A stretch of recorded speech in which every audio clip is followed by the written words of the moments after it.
Big boss കഴിഞ്ഞാൽ ജാസ്മിനും ഗബ്രിയും ഇനി പുറത്തിറങ്ങി നടക്കില്ല എന്നൊക്കെ പലരും പറഞ്ഞിരുന്നു. എന്നാൽ വിവാദങ്ങളെല്ലാം കാറ്റിൽ പറത്തിക്കൊണ്ടാണ് ജബ്രികൾ മുന്നോട്ട് പോകുന്നത്. ജബ്രികൾ ഇനോഗ്രേഷൻ പോകുന്നത് വരെ കേരളക്കര ഇപ്പോൾ ആഘോഷമാക്കി മാറ്റിയിരിക്കുകയാണ്. ജനങ്ങൾ ജാസ്മിനെയും ഗബ്രിയെയും അംഗീകരിച്ചു തുടങ്ങി എന്നുള്ളതിന് തെളിവാണത്. ജബ്രികളുടെ നെഗറ്റീവ് എല്ലാം പ്രേക്ഷകർ മറന്നു തുടങ്ങി. എന്ത് വിവാദങ്ങൾ വന്നാലും ജാസ്മിൻ ഗബ്രിയെയോ ഗബ്രി ജാസ്മിനെയോ വിട്ടുകൊടുക്കാൻ തയ്യാറല്ല എന്നതാണ് വാസ്തവം. ബിഗ് ബോസ് മലയാളം സീസൺ 6-ൽ 3-ാം സ്ഥാനമാണ് ജാസ്മിന് കിട്ടിയതെങ്കിലും ആരാധകരുടെ മനസ്സിൽ ഇപ്പോഴും ജാസ്മിനാണ് വിന്നർ.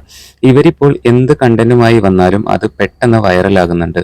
ഇപ്പോൾ ഇരുവരും ബാംഗ്ലൂരിൽ ഒരു പ്രൊമോഷന് പോയ വീഡിയോ ആണ് വൈറലായിക്കൊണ്ടിരിക്കുന്നത്. ആ യൂണിവേഴ്സിറ്റിക്ക് ഇതിലും വലിയ പ്രൊമോഷൻ ഇനി കിട്ടാനില്ല എന്ന് പറഞ്ഞുകൊണ്ടുള്ള കമന്റുകളൊക്കെയാണ് പ്രേക്ഷകർ ഇട്ടുകൊണ്ടിരിക്കുന്നത്. എന്തായാലും ഇവരുടെ ആ ഒരു ഫ്രണ്ട്ഷിപ്പ് അത് സത്യസന്ധമായിട്ടുള്ള ഫ്രണ്ട്ഷിപ്പാണ് എന്ന് അവർ തെളിയിച്ചിരിക്കുകയാണ്. ഒരിക്കലും ഇവരുടെ ബന്ധം അത് ഫേക്ക് അല്ല എന്ന് ഇവർ തെളിയിച്ചു കഴിഞ്ഞു. ജബ്രികളെ ഇഷ്ടമുള്ളവർ താഴെ കമന്റ് ചെയ്യണേ.